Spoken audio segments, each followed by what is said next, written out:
नमस्कार। माँ भारती के आंचल का तार तार वीरों के रक्त से गुथा है।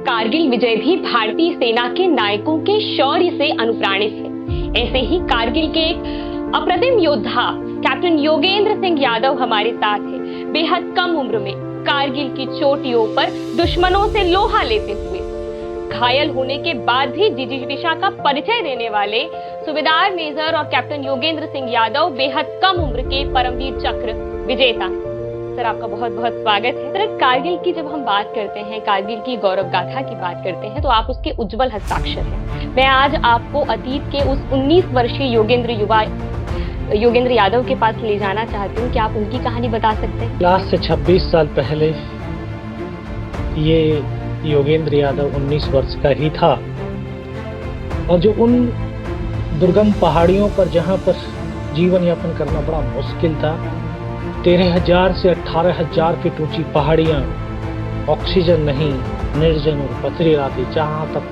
देख सकते थे सिर्फ बर्फ और वो नंगी पहाड़ियाँ, दुश्मनों के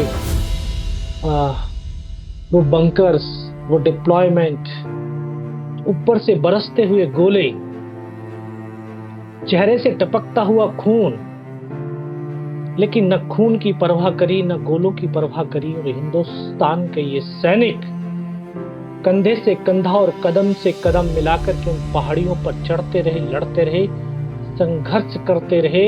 और जो दुश्मन ने ये सोच लिया था कि हम यहाँ से वापस नहीं जाएंगे, उनके मंसूबों को तोड़ करके उन पहाड़ियों पर उनके कब्रिस्तान बन गए।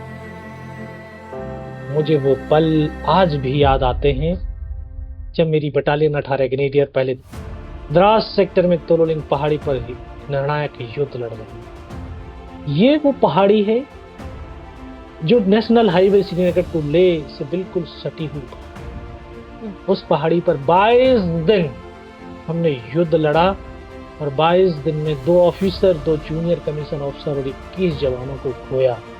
तब जाकर के हिंदुस्तान की पहली सफलता के रूप में हिंदुस्तान की सेना ने ये तोलोलिंग टॉप उन्हें प्राप्त किया।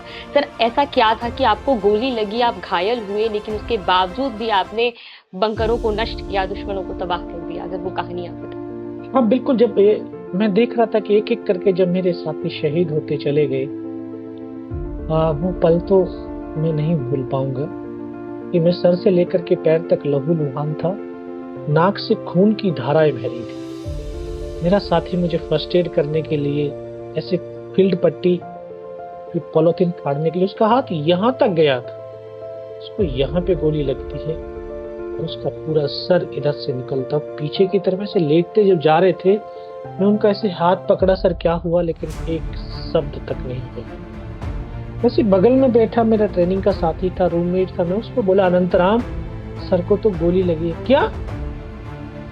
ये उसके जीवन का आखिरी शब्द था।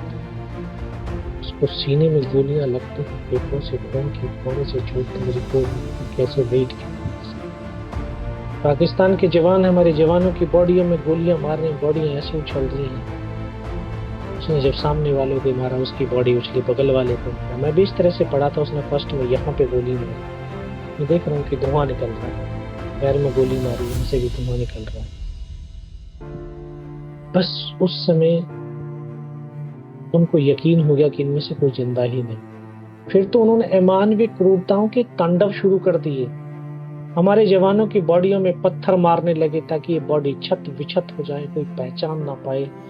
बूट की ठोकरें मारने लगे, गालियां देने लगे। बहुत देर तक ये उन्होंने थक किया। सब कुछ पड़ा सहता रहा, देखता रहा।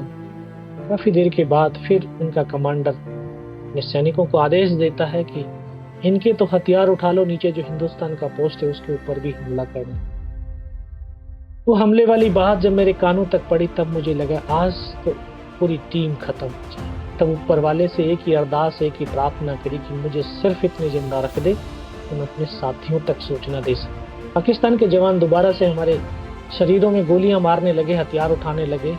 जब वो नजदीक आया, तब इस मन और मस्तिष्क के अंदर एक विश्वास को पैदा किया कि अगर इसने सर और सीने में गोली नहीं मारी, चाहे मेरे हाथ पैर दोनों ही काट करके क्यों ना ले जाएं, उफ तक नहीं करूंगा और जिंदा भी रहूंगा। अगर आप दृढ़ संकल्पित होने लगे, इस कमिटमेंट की ताकत की आज जो शख्स आपके सामने बोल रहा है, 17 गोलियां लगने के बाद ये आपके बीच बोल नहीं पाता। भारतीय सेना के जवान, आप जैसे और वीर जो दुर्गम भौगोलिक क्षेत्र में, युद्ध क्षेत्र में कार्यरत रहते हैं, ऐसा कौन सा तत्व है जो उन्हें ये मनोबल देता है? देखिए, एक तो सबसे पहले उनकी जो ट्रेनिंग है, वो ट्रेनिंग उनके आत्मबल को बढ़ाती है और आत्मबल आत्मविश्वास को पैदा करता है, क्योंकि हम ट्रेनिंग के माध्यम से वहां रहने के लायक हो जाते हैं। वहां जो हमारे दिए हुए, जो हमें वेपन दिए जाते हैं, इक्विपमेंट दिए जाते हैं, उनके ऊपर भरोसा होता है और वो भरोसा ही तो हमें सबसे बड़ी ताकत देता है। फिर दूसरी लीडरशिप, जो हमारे लीडर्स हैं, जो हमारी टीम लीडर्स हैं, हमारा कंपनी कमांडर है, हमारा प्लेटून हवलदार है, हमारा बटालियन कमांडर है, हमारा सेक्शन कमांडर है, एक दूसरे के ऊपर अटूट विश्वास भरोसा। तो यही वो ताकत और शक्ति है जो इतने दुर्गम इलाकों के अंदर एक सैनिक को राष्ट्र के लिए वहां खड़ा होने के लिए प्रेरित करती है।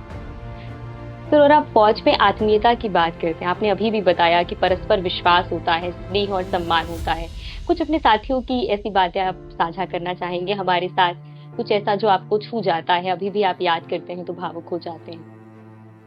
हाँ बिल्कुल, जो है देखिए, इतनी आत्मीयता एक दूसरे के ऊपर होती है, दूसरे के ऊपर विश्वास और भरोसा होता है कि जब वो आगे वाला जो चल रहा होता है ना, पीछे वाले पर भरोसा होता है, पिछले वाले को अगले वाले पे भरोसा होता है कि सामने से गोली जो आएगी वो मुझे नहीं लगेगी, और जब गोली आती भी है तो पीछे चलने वाला आगे वाले को धक्का दे करके आने वाली गोली को अपने सीने पे ले लेता है। यही एक आत्मबल। और फिर दूसरी चीज, जब लास्ट हमले के लिए चलते हैं, अटैक के लिए चलते हैं, जब हमारा कमांडर पता क्या कहता है, अरे अपने घरों पे लास्ट लेटर लिखते, लास्ट पत्र लिखने के लिए अगर कहा जाए तो क्या शब्द लिख सकते,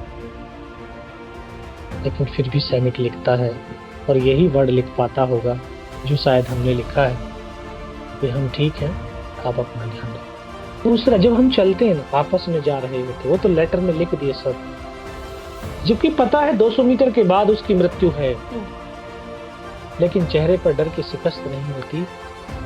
और ये दीवानों मस्तानों का टोला जब चलता है तो बड़ा खिलखिलाता और हंसते मजाक करते हुए चलते हैं और कहते हैं, अगर मैं मर गया ना, मेरे घर जाना, देखना मेरे बच्चे क्या कर रहे हैं।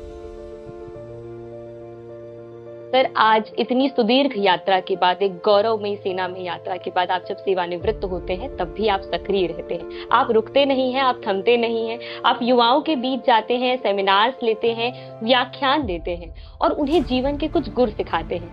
भारत की युवा शक्ति से कैप्टन योगेंद्र सिंह यादव की क्या अपेक्षाएं हैं? मेरा, देखिए, हर चीज का एक पर्पज होता है। मेरी लाइफ का जो पर्पज था, एक पर्पज पूरा हो गया कि युद्ध लड़ना था, वो युद्ध लड़ ली।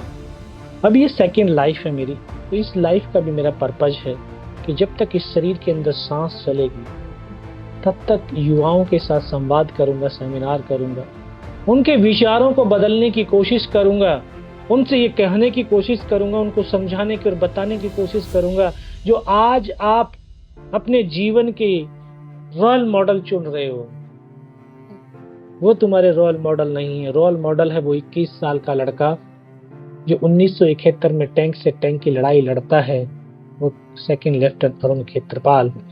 वो आपका रोल मॉडल है जो 21,153 फीट -50 डिग्री टेम्परेचर में युद्ध लड़ता है, कैप्टन बाना सिंह, जो सियाचिन ग्लेशियर की जो है एक पहाड़ी बाना टॉप के नाम से जाने, वो आपके रोल मॉडल है। मगर आपकी जो रोल मॉडल है वो कल्पना चावला, जो है अंतरिक्ष में जाती है। तो हमें हमारे रोल मॉडल को समझना होगा कि हमारे रोल मॉडल। सर, हमें समय देने के लिए आपका बहुत बहुत धन्यवाद। कैप्टन योगेंद्र सिंह यादव और भारतीय सेना के अधिसंख्य वीरों ने कारगिल की लड़ाई में जो सर्वोच्च साहस का प्रमाण दिया है, आज देश उन्हें नमन करता है।